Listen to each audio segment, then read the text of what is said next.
Yo, sa mga nagunang mga balitaong kalambuan diri sa nagarang bahin ning atong rehiyon Eastern Visayas nga ihatod sa puwersa sa Presidential Communications Office kon PCO. Kini ang programang Good Morning Eastern Visayas. Good morning, Eastern Visayas. Sa ngalan sa among station manager diri sa Radyo Pilipinas sugod Sir Dindo Alaras, kini ang inyong alagad sa kahanginan, Ria Yang Mikati, and kauban nato sa Master Control Kuya Noel Palukod. Ato usab makauban ang atong mga ka-good morning Eastern Visayas, mga co-anchor karon. Oo, sa DYES Borongan, Radyo Pilipinas Borongan, Ma'am Sok Abiria, Rise and Shine.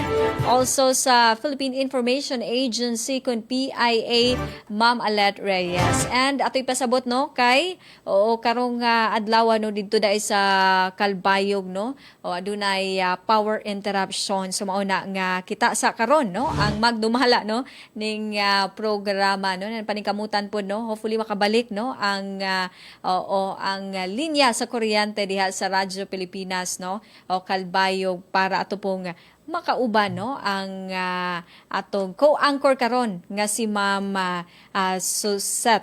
Ayan. And yes, mga ka-RP karong adlaw gyud nga Biyernes, ubay-ubay nga mga balita ang ihatod sa puwersa sa Presidential Communications Office kon PCO labi na kay aduna gyud ubay-ubay nga mga kalihukan pagpangandam nga may kalabutan pod sa undas 2025, and karong adlaw it's a holiday, special non-working day kay gi patuman gyud kana sa gobyerno aron matagan og gigayon gyud ng atong mga katawhan nga pag-andam sa pagbiyahe pag-andam kinilaging kalag-kalag 2025 pag handom sa atong mga ka-RP ka PIA sa ilang mga minahal sa kinabuhi nga mitaliwan na sa laing kalibutan. And stay safe dai sa mga mobiyahe, sa mga mobisita sa mga sementeryo. Labi na katong mga sementeryo nga gilauman nga daghan gyud ang mga lumulupyo ang muduaw sa puntod sa ilang mga minahal sa kinabuhi. So kung mamahimo kung aduna mo gipamati pwede anhan na lang ninyo iampo sa inyong balay, okay? And kung gusto gyud ninyo mo bisita, so magsuot gyud mo og face mask sundon po nato ang health protocols aron masiguro ang luwas, and at the same time hapsay po di ay malinawon nga kalag-kalag 2025 susundon po ang gipatuman sa atong kapulisan sa otoridad, okay? And with that mga ka-RP karong taknaa atong sutaon ang mga latest update diri sa nagkadaing bahin ning atong rehiyon Eastern Visayas. Sige, unahon sa nato sa Radyo Pilipinas sa Borongan, Rise and Shine kanimo Ma'am Sok Abiria. Good morning, Eastern Visayas.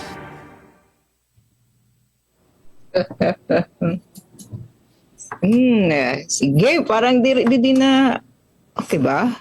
Yes, Ma'am Sok?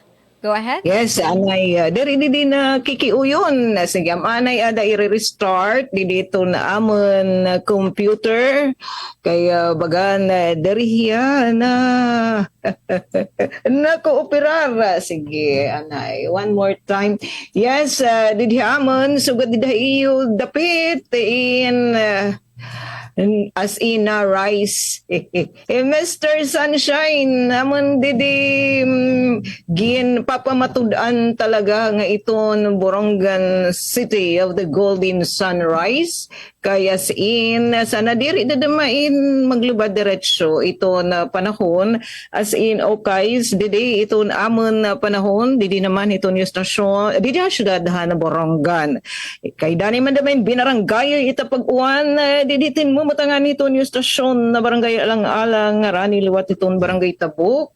In mo pa yan na diditon amon weather, diditon amon portahan ito ni stasyon DYS Radyo Pilipinas aton nakikita. iton refleksyon hiton adlaw. So masuna ito naman di kawanangan derigad sugad hin ka maarum sa natuloy-tuloy na in nga daw nini iton afternoon gani nga daw paano 24/7 balitaw misyang hangaran po ito naman didi mga kauban na DYS Radyo Pilipinas Borongan iton pagmayawi hamon ito naman SM Matirugot Rivera Abunda kan Charte Cudes uy kan Kuya Buboy bisan kun holiday nag-overtime itong amon admin sugod ito siya kakugihan nga nito natin liwat di ka partner Master Control Engineer Coach Yufem uy nga dakan Ma'am Alit regards sa liwat nga dahito natin mga kauban PIA dinhi naman na Eastern Visayas sila binahitaw yung busing Sir Rayan Arento ngan di naman haamon, uy, ana, hindi susit.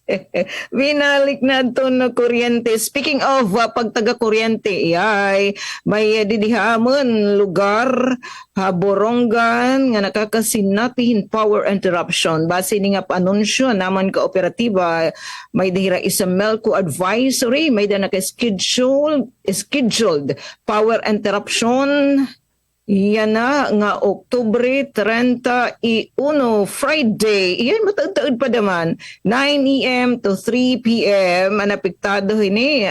Adun amon mga sulod nga mga barangay pero nakakadtunain kamay da naman kalsada subad na barangay San Mateo. Brown out lanay kam dida. San Mateo partikular na Hasitio, Minaili ngadto naman na barangay San Andres Upper and Lower. Siya hindi dito amon itong Upper San Andres kung talaga niya overlooking itong syudadhan Borongan ato iniya itong high altitude. Gataas iniya nga bukid pero nga dahiton pungkay bukid sementado na itong kalsada. Ang rason, syempre may rason di ita paparparangan lahin waray ka rason-rason hadto natin mga kasubong hit cooperative at elektrisidad kay may ibsan liwat ita ira income. Mag-click clearing, vegetation clearing 9 AM nga dahiton 3 PM. Harus daman hiya maghapon. Pag taga-tubig naman, ata. As usual, balitaw ini daman nga pakasinati hin medyo dirigipihi o waringan tubig ito natin mga concessionaire han Borongan Water District di naman iton amo northern barangays sinabing northern barangays tikang na ita uy di na po dira Kuya Yufem wala mahininira connection it BWD San Saturnino Tabunan May Pangdan Kagbunga Bayubay Libuton anhindang uy nasaling man anhindang wala di manira nakakatagamtam hin tubig. Pero apihira didi nga temporaryo anay o temporaryo ta kay ko na may taira harus na may permanence tapay tatanim babatian harus na may permanente wala ito bigaira pero balitaw ano sabi nga mga barangay sa malapahat to naman BWD Borongan Water District hiningirap anunsyo di daton air official FB page temporaryo anay nga ginudong ang pagpump palubo pumping station dara may da pagbubuhatan nga paglinis oy may rason din paglilinisan paglilimpyuhan iton reservoir kakilipmain Oktubre 30 pero waray pa man hira palasunda kung nahuman palasunda nga paanunsyo kung nahumanain nga paglimpyo sige simple living lanay kanunay naman nganit tado natin mga kapatid northern barangays oy didihaamon may daanan mamalidya hinbukad natin paglabay sugad haak, damo na antipalit. Upod ko natin sug. Pero parang nagsasightseeing la. Siguro mang good. Medyo marumahal siguro adto na presyambot nga how diri naman kita mag-speculate sa ring paman ni Kuya Kurt pero mag-anyag nga mga bukad maanyag damit ada ita presyo uy watching naton RD iton PIA sa Rian Arento ngan watching the man Erlinda Obina ngan hi Ate Jennifer Gulmatico naton mga loyalista again dear God sana magpadayon in nga maupay nga weather diri la di diha hamon sa nabugos ngani nga Pilipinas para naman kita mahuyaya wala sa may makadto kita iton mga puntod mabisita naton mga loved ones in maupay iton panahon nga naadiliwat ato naman didi 14 minutos na nakalabay alas 8 at nang naman dili i-share adto nahikay nga mga balita aton iyong mga kauban dili naman DYS Radyo Pilipinas Borongan Purok Kalusugan Malangpuson nagindumarahan Borongan CHO Barangay Siha Lakbay Alalay Program para hit mga motorista. Yan ang undas. Igin papatuman hit DPWH Eastern Samar. Watching Rhoda Ore. And the nata diton Agrikultura Capacity Enhancement Workshop and Data Collection Analysis and Spatial Planning Tools gindumara handi RFO8 kapag capacity liwat hiton mga kawani ni mana gobyerno didihamon gindumara liwat adton training on environmental law enforcement and deputation of environment and natural resources officers por lo menos 85 nga mga kawani ni Mano Gobyerno, tikang City Environment and Natural Resources Office, at tikang liwatag ton kalakip na din aton mga forest rangers naman na syudad dan Borongan nga na naton mga kasabungan Philippine National Police nga nan PNP Maritime Group. Pagtag-agrikultura lagi adton mga parag-uma ginauhag mag-join hin asosasyon ngan masuman upay pa kun adton mga asosasyon in magpa-cluster agud makabenepisyo han mga interbensyon han gobyerno. Pakiantabay mga ka Good Morning Eastern Visayas an katukiban na nasabi nga mga balita syempre unya itong pagbalik kan Good Morning Eastern Visayas so dihala mo Good Morning Eastern Visayas. Good morning, Eastern Visayas. Alright, daghang salamat Tisok, no? Aberiya sa imong pasiuna, no? Nga mga impormasyon. Ikan sa Radyo Pilipinas Boronga, na rin napunta, no? Sa Radyo Pilipinas Calbayog, finally, no? Nakabalik na gyud ang linya sa kuryente. And ato nang makauban karon, Rise and Shine kanimo, Miss Suseth Pretencio. Good morning, Eastern Visayas.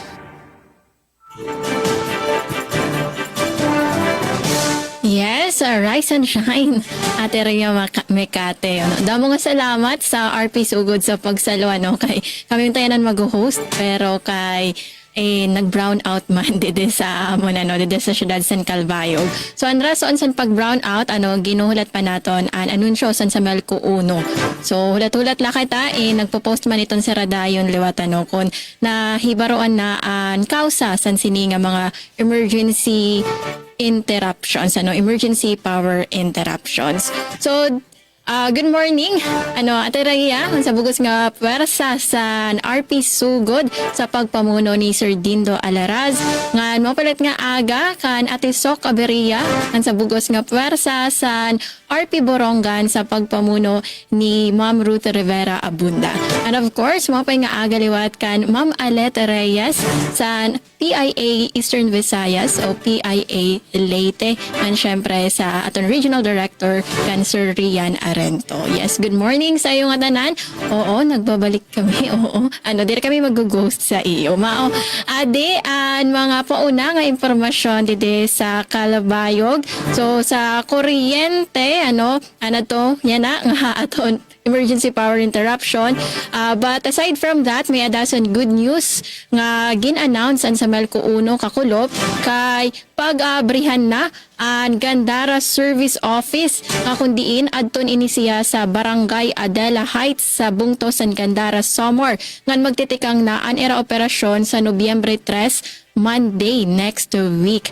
So ini nga opisina in pagsiserbisyuhan an Bungto, San Gandara, Matuginaw, Santa Margarita, San Jorge, Bungto, San Tarangnan, ngan Bungto, San Pagsanghan para mas makahatag san accessible ngan epesyente nga serbisyo. Oo. So ini nga mga member consumer owners san sadton mga nasabi nga bungto hindi rin na mabiyahe, diba, sa harayo nga lugar dito sa Calbayog para pagpadangan sa nera mga magkadurdilain nga concern. So abierto ang Gandara Service Office again matikang next week, November 3, tikang alas 8 san aga hangtod alas 5 san kulop.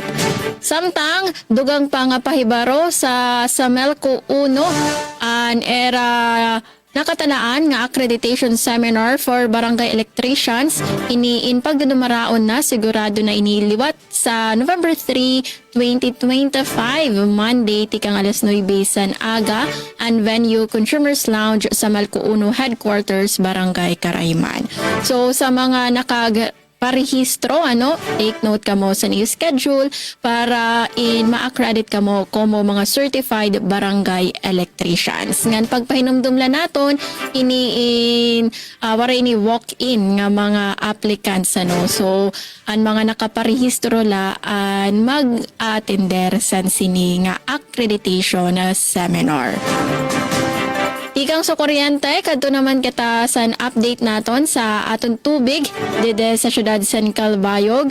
So, good news gihapon kay ang Calbayog Water Company Incorporated, ginpapahibarog nera sa nga tanan nga mga concessioners, mga consumers nga ang pumping station nga ang water treatment plant bumalik na sa normal nga operasyon in pagkatapos sa pagkumpleto sa declogging activities dito sa Panas water source. So ginlalauman nga mabalik na liwat ang water supply sa Calbayog Water Company dide sa syudad San Calbayog. So good news ini nautunta nga magduro diretso ngan samtang sa pagpreparar sa kalag-kalag nakaposisyon na ang aton mga otoridad ngan pareha sa Borongan kanda ate sok may naliwat kita mga nakikitaan nga nag-display san era mga kandila ngan mga bukad so actually sa October 29 pa may nakitaan nga mga nagdi-display dito itong dapit sa Maynihaga Park sa gilid. So sa aton pagpakayanan sa presyo ranging ang presyo 150 to 500 pesos. So sa mga karoy nga magpalit, pwede na kamo pumalit para makapili pa sa mga upay nga design, di ba? Okay, mga magbaysay good yan ang mga design may dalat mga tinda dito nga mga kandila. So sa mga waray pa nakatinda sa nakapalit sa kandila, so hitting two birds with one stone na sa usa lang nga lugar, di ba? So palit na kamo kandila ngan palit gat kamo sa bukad nga iyo ihalad sa yung mga nawara na nga hinigugma nga mga tao. Alright, para sa mga nahikay nga balita, top stories of the day dide sa RP Calbayog, adin naton mga laray uluhan. 355 nga mga individual nga naapektuhan sa bagyong Opong kumarawat emergency cash transfers matikang sa DSWD Regional Field Office 8. Samar State University kasugbong sa pagpaduso sa inobasyon ngan pagsaliksik sa ERSIST 2025. Samtang matotal 1.4 million pesos nga bulig matikang sa gobyerno probensyal sa Northern Samar ginpadangat sa mga anay rebelde. Ngan 160 nga food packs gindistribuer sa mga pamilya nga apektado sa bagyong Opong sa Barangay Sila, San Vicente, Northern Samar. Ang detalye sa sini nga aton mga balita aton iglalagay sa second part sa aton taramdan. Ngan by the way kaupod naton dide sa Master Control Sir Joven Cardenas nga ni si Engineer Francis Morny Balvez. Ako si Suzette Pretensio yung mga kaupod yan nga Friday sa aton taramdan. Good morning, Eastern Visaya. Alright, daghang salamat ti Suzette, no, Pretensyo sa imong pasiunang update. And gikan sa Radyo Pilipinas Kalbayog, dili na ta magalangan pa rin napunta no sa Philippine Information Agency mga update ihatod kanato. Rise and shine kanimo, Ma'am Led Reyes. Good morning, Eastern Visayas. Yes, yes, yes. Good morning, Rise and Shine indeed, Miss Yang. Good morning kan Ate So. Kumusta? Didaha syudad na Borongan and of course kan Mrs. Seth. Nice to see you. Nakabalik ihapon bisan ko nag-brown out kadali. Nga na dili naman na syudad at Tacloban nga na probinsyahan Leyte baga maupay to namon na panahon na pagkena nagpakita hiharing araw ini naton kuan ano ini naton wish untang bugos nga adlaw magsirak kay para baga magmara ini naton mga linabhan pero nakaadlaw nga baga waray magmamarahin to kay darahinin na uran ha pagkakurulpon nga niton aga naman amula iton pag sirak iton adlaw nga didi naman iton aton power update so far waray mga power interruption thankfully for the next few days especially nga mag obserbar iton undas ano kinahanglan gud man ito na supply ito na kuryente ito naton mga konsumidor pag nga panahon darahin nga pag-obserbar naton ito na undas so waray mga anunsyo for any power interruptions like for the consumers of Leyte 2 Electric Cooperative may syudad ng Tacloban nga napipira nga mga bungtuhan na siyang nga distritohan Leyte and of course ang iba nga mga consumers gihapon iba nga partehan na Leyte. Didi Leyte 2, Leyte 3, nganin Dorelco. Warira, power interruptions for the next few days. Nga pati naman ang aton pagbantay ito na ondas, nagpagawasin mga safety tips aton na Philippine National Police nga maghinay ito naton mga mambibiyahe no aton mangunguli mga kadatag sa bungto para pagbisita hanira mga mahal kinabuhi so ginapapaghinay ito naton mga motorista aton mga nabiyahe nga mga sarakyan mga kadalanan hilabi nga gina-anticipate ano nga magdudrungan ini panguli yan nga adlaw kutob sunod nga adlaw nga kabahin gyapon ini nga mga panbiyahe may ada pipira nga mga service or ano ni mga public commuter vans service vehicles nga nagpagawasin pahibaro nga may adahira warahira rather service for November 1 and November 2 so ginahangyo to publiko nga makigsumpayan nitong ira mga opisina para mahibaruan kung may biyahe kay bangin kun adto na itong November 1 or November 2 magbiyahe nga mga magkalain-lain nga lugar in warahira masakyan so connect or rather pakigsampayan na aton mga services ito ng mga van tours nga na iba pa nga mga commuter public vehicles no para itong mga schedule para dirihira mawara magkamay-adahira sarakyan ti pa ulingan pagbalik hapon nga daha syudad ng Tacloban. Ngan para naman na naton may daghapon di ay DPWH may dahira ginpanbutang nga mga lakbay alalay para sa Ondas 2025. So para haton may mga pangutana, mga pamakiana, gusto hingiya darayton ira pagbiyahe yan nga Ondas, pwede nira madaw pini nga mga lakbay alalay kiosks nga nakabutang strategically iba-iba nga bahin didi provincial Leyte nga gihapon syudad ito na Tacloban. Samtang para naton mga nahikay nga mga balita aton mga top stories tikang didi PIA Leyte nga PIA Eastern Visayas state media nagkatitirok para National Information Summit agud pakusgon and media and information literacy nga mahilinya ang nga tanan nga communication strategies han administrasyon. DTI naabot ang 44.9 million pesos na sales sa katatapos pala nga Bahandi Trade Fair dito Mandaluyong. dole nagdumarahin na public hearing partihan minimum wage determination ngan mga kasambahay igin panawagan ang pagpahitaas san ira sweldo. Ang mga detalye ini niya na atong second half nga ninyo makakaupod yan ang edition na Good Morning Eastern Visayas. Ako'y Alet Reyes para PIA Leyte and PIA Eastern Visayas. Back to you, Ms. Lydia. Good morning, Eastern Visayas. Alright, daghang salamat Mama Leth Reyes no sa imong pasiuna usab no nga mga impormasyon.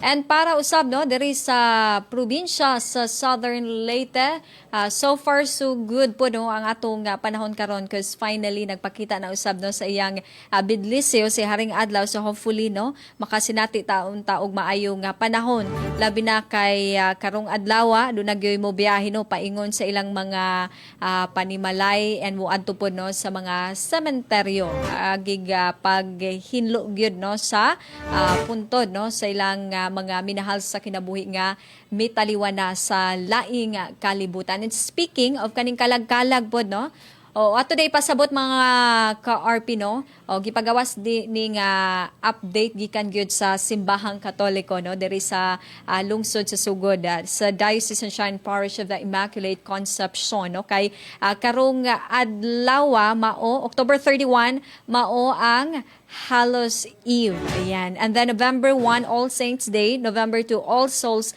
Day. So, gipasabot no sa simbahang Katoliko nga karong adlaw October 31, no, Hallows Eve. So, Hallowtide or All Hallowtide, no, it's is a Triduum of the Dead initiated by Pope Gregory III and consists of Halloween, All Saints Day, and All Souls Day. So this is a period in the liturgical year to mock death and to both remember and at the same time celebrated the dead, including the martyrs, saints, and all faithful departed Christian. So kini manggod no mga sa atong mga suking tigpaminaw no kay kumbaga nauso no tradisyon kaning manuo magsuot og kaning kumbaga makahadlok ba no nga mga attire. So gipasabot no sa atong simbahang Katoliko no nga unta mas instead of kaning mga makahadlok na nga attire arita sa mga saints no nga mga attire no kay ang hallow it means saint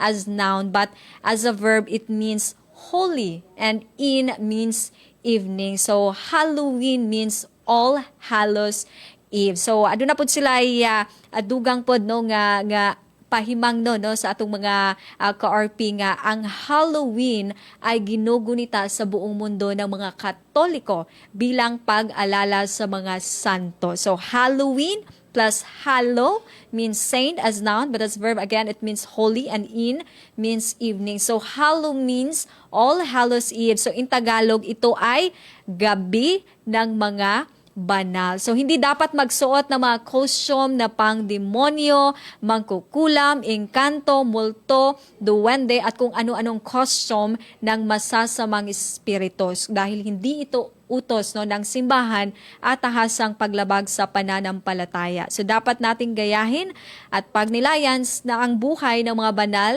ng Diyos sapagkat ang mga banal ay hindi nananakot gaya ng mga masamang impluwensya ng mga grupo ng mga tao na ibinaling ang Halloween sa katatakutan. So bunga lamang ito ng kanilang hindi pagkakaunawa sa tunay na kahulugan ng Halloween o gabi ng mga banal. And I think tomorrow no mga ka-RP no diri sa lungsod sa Sugod so adunay procession no sa atong mga mga sugod non diin magsuot gyud og mga saints attire. So ayan. So kung gusto ninyo mo participate so you are welcome gyud no to participate. And today po ay no it's another special day no sa mga ka-RP kay karong adlaw ang culmination usab di ay no sa month of Holy Rosary. So earlier so daghan po ang mga lumulupyo nung mi attend no sa Rosario and at the same time sa misa usab. Yes, ug mao kana no update no gikan sa atong simbahang Katoliko diri sa lungsod sa Sugod. Samtang dugang update nato mga ka-RP Ari dayta no sa atong electric utility provider no ang Southern Leyte Electric Cooperative Conselec. So gipasabot nila no ang kay kaganiha pod no sa dakbayan sa Maasin or some portions diha sa dakbayan sa Maasin aduna poy unscheduled power interruption. So mga alas 12:50 sa kadlaon di na naapektuhan or affected areas maong Abgao, tunga-tunga tumatinaw tagni pato pananawan na saog tulo na sinapo gamay to Libertad Mason City to inapo to Mas Opos Bagtikan to Tigbawan Mason City Tigbawan Malitbog to Mauho and then portion of Huwangon to Kaga Malitbog no tungod sa trip off of the SF6 power circuit breaker at the old Mason substation. Batinoon na balik ra ang linya sa kuryente mga la una 5:05 usab no sa kadlaw. So far wala pa gipagawas pod no nga scheduled power interruption ang Soleco but ilang giklaro no kay karong adlaw it's a special non-working holiday. So wala po office transaction. So mo-resume no ang operasyon sa Soleco karong umaabot Lunes, Nobyembre 3. Samtang water update walay naka-schedule pod no nga mga kining water interruption. But yes, mamahimo gyud ninyo nga i-visit no ang official Facebook page o sa Sugod Water District. And by the way, pasabot po dahil nato sa atong mga good morning Eastern Visayas no nga subo gyud no nga update no kay ang mayor gyud no sa lungsod sa St. Bernardo usan ni sa pinakadako nga lungsod diri sa atong probinsya sa Southern Leyte mitaliwan na gyud no sa laing kalibutan kagahapong adlaw sa edad nga 61. And giilag yun no si Mayor dito mulig no sa mga lumulupyo nga usa ka modelo nga public servant. So pahulay na dayon ihatag kaniya and condolences sa pamilya ni Mayor Mulig and sa atong mga himatagnon. Alright, o para sa uluhan sa mga balita nga naandam sa puwersa sa Radyo Pilipinas sugod para karong adlaw nga Biyernes din ang atong makauban Aljon Malot, Ma'am Gemma Destriza and of course ang inyong alagad sa kahanginan Incident Management Team sa Silago gisiguro ang kaandam sa Undas 2025. Pasiw ng tabang sa pagluwas sa kinabuhi sa tao gitudlo sa mga PDL sa San Juan og Sugod District Jail nagpasidungog sa mga jail nurses ato sa pagsaulog sa National Nurses Week. Oras sa Radyo Pilipinas, 36 minutos pasado sa 8 sa bundag. Standby kay sa atong pagbalik ihatod na sa puwersa sa Presidential Communications Office kon PCO ang kumpletong detalye sa mga balita o man lamang ning pipila ka mga maynundanong impormasyon. Good morning, Eastern Visayas! Dengue na mula sa kagat ng lamok ay ating maiiwasan kung 4S ay ating sasagawa at pakikinggan. Search and destroy. Destroy natin yung mga maaring pamahayan ng lamok sa pamamagitan ng pagtaob sa mga kagamitang maaring pag-ipunan ng tubig at pag-intlugan ng lamok. Self-protection. Ito ay pamamagitan ng pagsuot ng damit na may mahabang manggas o pantalon o maaring paggamit po ng insect repellent. Seek early consultation. Unang simptomas pa lang katulad ng pananakit ng tiyan, tuloy-tuloy na pagsusuka, pagdurugo ng gilagid o ilong, pagkapagod o pagkabalisa, dapat po kumonsulta na tayo sa pinakamalapit na health center at doktor. Support fogging and spraying. Sa mga lugar lamang na may pagtaas ng kaso ng dengue. Tayo ang simula. Ugaliing maging malinis sa katawan at malinis sa kapaligiran. Siguradong hindi lamang dengue fever ang maiiwasan. Isang paalala mula sa Radyo Pilipinas. This is a public service announcement. Ingatan ang sarili mula sa banta ng pertussis. Ang pertussis o whooping cough ay isang nakakahawang bacterial respiratory infection na dulot ng bacterium Bordetella pertussis o Bordetella parapertussis. Ito ay may sintomas ng pag-ubo na may kasamang mababang lagnat at sipon na maaaring magtagal ng 1 hanggang 2 linggo. Madali itong naipapasa sa kahit kanino sa pamamagitan ng pag-ubo at pagbahing. Ang pertussis ay nagagamot ng antibiotics pero mas mainam pa rin na magpabakuna para ito ay maiwasan. Ayon sa Department of Health, inaasahan na darating mga karagdagang bakuna sa mga susunod na buwan. Gayunpaman, una nang protektahan ang sarili na huwag mahawa o makahawa ng pertussis sa pamamagitan ng pagpapanatili ng good personal hygiene o pagsusuot ng face mask. This is a public service announcement. Public service announcement from PBS, Presidential Broadcast Service, and Radyo Pilipinas. Time to celebrate kulturang Pinoy. Tradisyon, musika, sining, literatura at iba pa. Anything and everything fun and Filipino. Ito ang Pinoy Kultura. Bahay kubo, kahit munti. It's a song Filipino mothers teach their kids early on. A sort of teaching song na tuturo sa mga bata magbigkas ng salitang Pilipino. Of all things, pangalan. Good morning, Eastern Visayas. And we're back again mga ka-RP, ka-PIA. Padangyap kamong nagsubaybay sa programang maghatod sa mga nagunang mga balitaw kalambuan sa nagkadayang bahin ng atong rehiyon, Eastern Visayas. Ang alan gihapon sa atong among station manager diri sa Radyo Pilipinas sugod Sir Dindo Alaras. Kini inyo alagad sa kanginan Ria Yang Mikati, kauban nato sa Master Control Kuya Noel Palukod. Rise and shine di ay kang Sir Bernardo Gotardo, kang Ma'am Arlene Elio Guzmana, watching from Barangay Biasong, Tomas Opos, Southern Leyte. And sa tanan nato mga Facebook live viewer, mga nag-view sa Shoutcast sa atong YouTube channel, and also no sa ilang tagsa-tagsa ka mga radyo. Right ning taknaa, dili na ta maglangan pa, ihatod na sa puwersa sa PCO ang detalye sa mga balita ato sang dawaton no pag-una ang Radyo Pilipinas sa Borongan pinaagi ni Ma'am Sok. Rise and shine pag-usab kanimo. Good morning, Eastern Visayas. Good morning, Eastern Visayas. Yes, salamat Miss Yang. Naadi, amo na susugdanan pagpapadangatin mga balita, lakbay alalay program para hit mga motorista yan ang undas. Igin papatuman hit DPWH Eastern Samar, ang detalye tikangkan kasamang Penpen Pumida. Radyo Pilipinas. Radyo Pilipinas. Report. Department of Public Works and Highways, DPWH Eastern Samar, parahan lakbay alalay program hapagtigaman han All Saints Day, All Souls Day, tigang Oktubre 31 alas 8 aga, tubtub Nobyembre 2 alas 5 kelup, para mapiyuan seguridad ng safety mga motorista ug mga biyahero. Nagtukod ang distrito hin Motorist Assistance Centers, hatulong nga estratehiko nga lokasyon na probinsya, Junction Taft, Junction Buenavista, Kinapundan, dan ESDEO main highway area ang Borongan City. Ang kada assistance center in bubutangan ng DPWH personnel ka nakaschedule ha 24 oras nga shift, lakipan koordinasyon ng local government units, Philippine National Police ug iba pa nga kabakyang ahensya.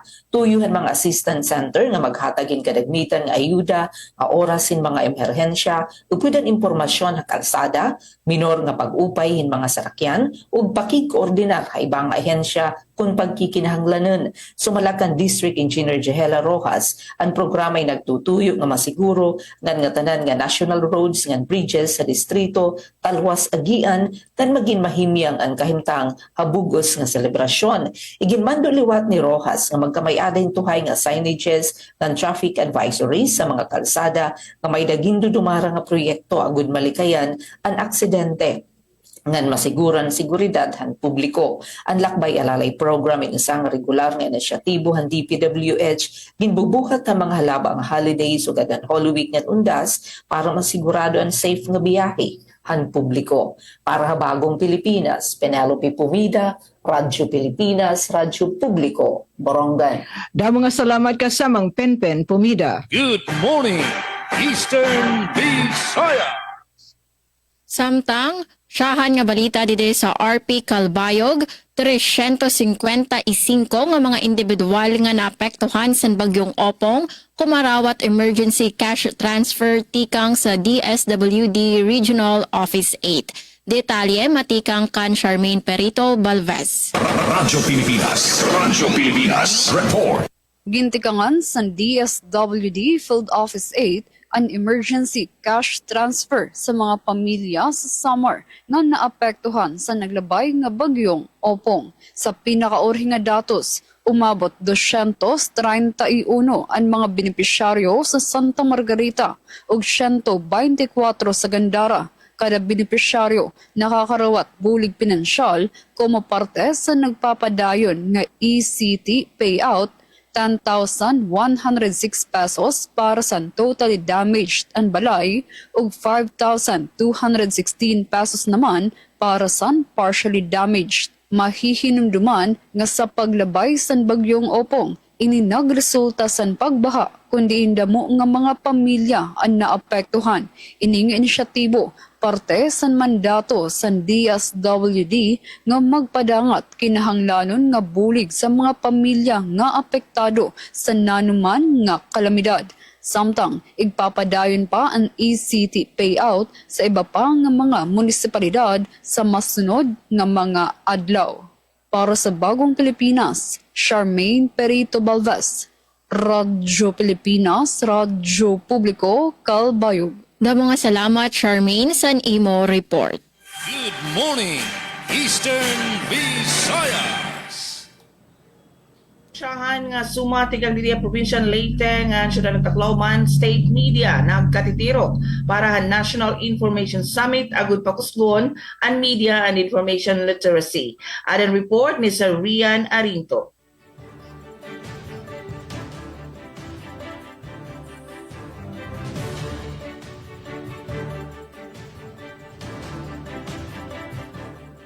Hapag padig-on han media literacy ngan responsable nga paggamit han teknolohiya hapag pasaranghin impormasyon gindumara ang National Information Summit o kon NIS han mga tinaglawas han Integrated State Media hapanguna han Presidential Communications Office. Ang NIS inusa nga plataporma han gobyerno agud pakusgon ang pagpasaranghin impormasyon ngadto ha mga ordinaryo nga mga mulupyo ngan mahibaroan ang panalinguha han administrasyon hapag padukwag han nasud. Kaupod han state media ang Philippine Information Agency PIA, People's Television Network or PTV, Intercontinental Broadcasting Corporation IBC, Philippine Broadcasting Service Radyo Pilipinas ngan ang Philippine News Agency o kon PNA. Sumala kan PCO Assistant Secretary for Integrated State Media Operations Alan Francisco, ang NIS inusa nga paagi agud mataganhin ligwa ang mga progreso ilarom han Marcos administration ngan mga prioridad nga mga programa ngan proyekto nakalinya han 8-point socio-economic agenda. Ginlalauman ang mas hilawig ngan komprehensibo nga pagbabalita han mga tinaglawas han Integrated State Media hapanuyo nga maedukar ang publiko bahin han tama ngan eksakto nga impormasyon. Upod han nagpaangbit hin impormasyon ang mga tinaglawas han Philippine Institute of Volcanology and Seismology o PVOX ngan ang Philippine Atmospheric, Geophysical and Astronomical Services Administration o kon PAG-ASA. Tikang ha PIA Eastern Visayas, Rayan Arinto. Good morning, Eastern Visayas. Damang salamat sa report, Sir Rian Arinto. Good morning, Eastern Visayas. Samtang sa dugang balita, arita sa probinsya sa Southern Leyte Incident Management Team sa Silago, gisiguro ang kaandam sa Undas 2025. Ang detalye sa balita ni Aljon Malot. Radyo Pilipinas, report. Agig pagpangandam sa paghandom sa Undas 2025, nagtigom ang mga sakop sa Incident Management Team kon IMT sa Silago, Southern Leyte. Nasaran nga tinguha sa mong coordination meeting nga malatag ang mga lakang aron masiguro ang luwas ug hapsay nga pag-obserbar sa kalag-kalag. Gitaho sa Municipal Disaster Risk Reduction and Management Office kon MDRMO nga lakip sa gihisgutan ang deployment planning, traffic management, emergency response operations, public safety measures o coordination sa mga opisyal sa barangay ug civic volunteers alang sa crowd control, security augmentation ug pagmintinar sa kalimpyo sa mga sementeryo. Dugang pa, gito kiusab ang nagkarayang logistic arrangement sama sa communication support o guban pang operational requirements. Samtang, gikatakdang isa ka ang Blue Alert status sa MDRM Operations Center. Sugod sa alas 8 sa buntag sa Oktubre 31 hangtod alas 12 sa udto sa Nobyembre 3. Nagpasabot kini nga hingpit nga naka-alerto ang mga response team ug andam sa pagmonitor, pag-coordinate ug pagtubag sa bisan unsang emerhensiya o insidente nga mahitabo sa lungsod samtang gihandom ang Undas 2025. Balita gikan sa lungsod sa Silago para sa Bagong Pilipinas, Aljon Malot, Radyo Pilipinas, Radyo Publiko. Dagang salamat Aljon sa detalye sa maong balita. Good morning, Eastern Visayas. Good morning, Eastern Visayas. Kadugangan nga balita that St. Luke's Familiar Season 3 igpapasundayag ang Diocese San Borongan na ang detalye tikan kasamang Daisy Bilizar. Radyo Pilipinas Report. Igin pasamuakan Diocese in Borongan, pinaagan sa Nativity of Our Lady Cathedral Parish ang pagpapadayon na that St. Luke's Familiar Season 3 nga may ada tema Dress Like a Saint, Live Like a Saint. Bubuhatan o ninahit alas 2 sa Kalop, Borongan Cathedral. Ang nasabi nga programa ay nagtutuyo nga pakasgan ang debosyon ngan pagkilalan mga Katoliko ang mga santo, pinaagin malipay nga pagsaurog ngan kompetisyon ha panapten. Ang aktibidad din magtitikang pinaagin prosesyon paghatag hindungogan nga tanan nga mga santos ngan susundan hin misa. Ang mga partisipante amon mga binunyagan nga residente syudadan Borongan nga magsusulotin panapten nga magsusumat hin tinuod nga Katoliko nga santo. Inin may ada tulong nga kategorya ha adults 18 years old and above, teenagers 11 to 17 years old, and kids 1 to 10 years old. And criteria for judging aman masunod: projection, presentation 20%, creativity and faithfulness of costume 30%, non-resemblance to the saint being portrayed 50%. Ang magdadagin makarawatin premyo para kada kategorya. Ha adult category 4,000 pesos and first prize, 3,000 na second, and 2,000 na third, ngan may ada tulong nga consolation prizes nga tag 800 pesos. Ha teenager category, 3,000 pesos and first place, second 2,000, 1,000 and third, ngan tulong nga consolation prizes nga tag 500 pesos. Ha kids category naman 2,000 pesos and first place, 1,500 na second, ngan 1,000 na third, ngan tulong nga consolation prizes nga tag 300 pesos. Andiri magdadaog in makarawat lagi hapon in certificate of participation ngan token hin pagpasalamat kung mapagkilala han ira debosyon. Para Bagong Pilipinas, Daisy Lalosa Bilizar, Radyo Pilipinas, Radyo Publiko, Borongan. Da mga salamat kasamang Daisy Bilizar. Good morning, Eastern Visayas. Samar State University kasugbong sa pagpadusosan inobasyon ngan pagsaliksik sa gindumara nga ERSIST 2025. Detalye adi sa akon report. Radyo Pilipinas Report. Otro nga ginpamatud-an sa Samar State University o SSU ang era dedikasyon sa Global Innovation and Research Excellence matapos maging co-host sa 7th International Research Conference on Innovations in Engineering, Science and Technology o ERSIS 2025 nga gindumara sa diri pala maihang nga panahon sa Batangas State University, the National Engineering University. Ginpangunahan san BAT State U ang katitirok san mga manaliksik, estudyante ngan tinaglawas, matikang sa DOST o pipera nga mga universidad, tikang sa langyawan sa nasod sa tema Engineering the Future, Transformative Research for Global Advancement. Representante sa SSU, Sira University President Dr. Redentor Palancia, ng Executive Director for Research, Dr. Sherry Ann Labid, na nagpahayag sa CHED-funded study mahitungod sa predictive models for student retention. Ginpakita sini an marigon nga kultura san panaliksik ngan inobasyon san universidad. Pagpamatuod ang aktibo nga pagtambong sa SSU sa ERSIS 2025 sa nera suporta sa Sustainable Development Goals, labi na sa quality education, innovation and partnerships for the goals. Para sa Bagong Pilipinas, Suzette Pretencio, Radyo Pilipinas, Radyo Publiko, Kalbayog. Aton oras, 52 minutos ang naglabay sa alas 8. Good morning, Eastern Visayas. Kadugangan nga sumat DTI naabot ang 44.9 million pesos nga sales hakatatapos pala nga Bahandi Trade Fair ha Manila. Adan report ni Sol Alarcon.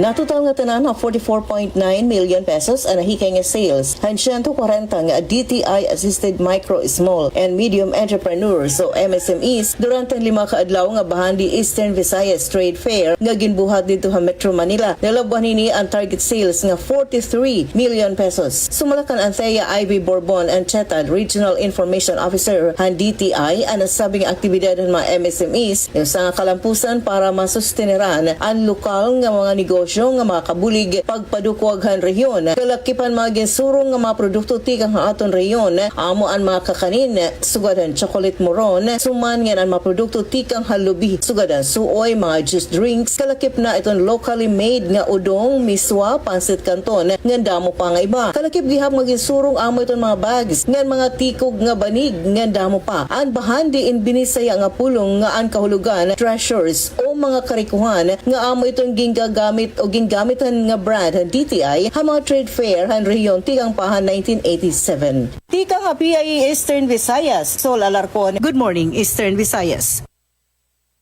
Damo nga salamat ang report, Sol Alarcon. Good morning, Eastern Visayas. Sa dugang balita, pasin ang tabang sa pagluwas sa kinabuhi sa tao gitudlo sa mga PDL sa San Juan. Aniya ang akong report. Radyo Pilipinas, report. Gitudlo sa mga persons deprived of liberty kon PDL sa San Juan District Jail sa lungsod sa San Juan Southern Leyte ang mga pamagi sa paghatag og pasiw ng tabang sa pagluwas sa kinabuhi sa tao panahon sa mga katalagman o insidente. Kini ato sa gibagan nga basic life support o standard first aid training nga kabahin sa mga gihan-ay nga kalihukan subay sa pagsaulog sa National Correctional Consciousness Week. Nasayran sa Radyo Pilipinas pinaagi sa nasing stasyon nga gipangunahan ang kalihukan sa mga sakop sa Municipal Disaster Risk Reduction and Management Office ubos sa pagdumala ug pagpanguna ni MTRMO Head Clarence Mantua kauban ang jail nurse ug mga jail personnel. Tumong sa mga pagbansay nga mataga ng mga PDL ug kahibaw kahanas sa pagluwas sa kinabuhi panahon sa emerhensya pinagi sa husto nga paggamit sa mga teknik sa first aid. Ang mga inisyatibo gituhan nga nagpaliguan sa kahibaw sa kaluwasan ug kahimsog ug nagpasabot sa responsibilidad kaluyog andam nga pagtabang sa mga PDL ngadto sa ilang isig katawo.